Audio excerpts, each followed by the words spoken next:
Grandir, s'agrandir, prendre soin de soi et de sa famille. Parce que chaque étape de la vie est importante et que les besoins des populations évoluent, les CAF s'engagent sur les territoires aux côtés des communes, des intercommunalités et des départements pour les accompagner et les soutenir. Au quotidien, cet engagement se traduit par la création, le développement, l'adaptation des services et des équipements en direction de tous les habitants pour répondre à leurs attentes et leurs besoins. Même si ces enjeux sont partagés, il n'est pas toujours facile de s'approprier le sens de ces différentes interventions et de s'y retrouver. Les dispositifs et les actions se développent parfois côte à côte ou se superposent, et se coordonner est essentiel.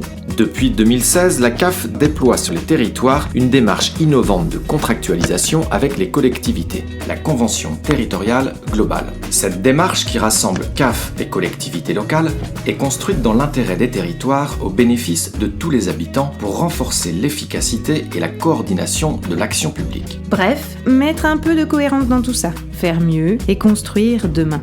Pour commencer, il faut prendre un peu de hauteur, tout en regardant de plus près. Ici, là, ou encore juste devant, oui, juste là. Faire un état des lieux de l'existant, c'est partager une même vision, se dire ensemble comment on travaille. Mais c'est surtout repérer ce qui manque, améliorer les services, développer de nouveaux équipements pour mieux accompagner les évolutions du territoire. Dans la démarche de conventionnement, la phase de diagnostic est essentielle. Il s'agit de questionner l'ensemble des champs d'intervention partagés par la CAF et la collectivité. Accès aux droits et aux services, Logement, petite enfance, enfance, jeunesse, animation de la vie sociale. soutien à la fonction parentale. Pour savoir d'où on part et où on veut aller ensemble. Main dans la main avec les collectivités et les partenaires locaux, ce diagnostic permet de se poser les bonnes questions. Que fait-on aujourd'hui ? Que pourrait-on faire autrement demain ? En plus ou en mieux ?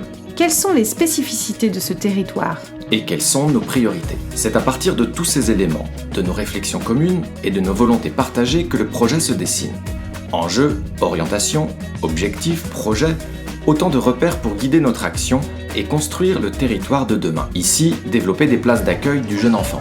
Là, proposer une offre de médiation numérique ou encore impulser des projets de soutien à la parentalité. Parce que les territoires ont tous leurs spécificités, chaque démarche est singulière pour adapter les interventions aux besoins des habitants et au contexte local. En associant étroitement l'ensemble des partenaires, la Convention territoriale globale renforce les complémentarités et inscrit son plan d'action dans le projet social du territoire. C'est ainsi que se construit la feuille de route, dans un esprit de responsabilité et de coopération pour une durée de 4 à 5 ans.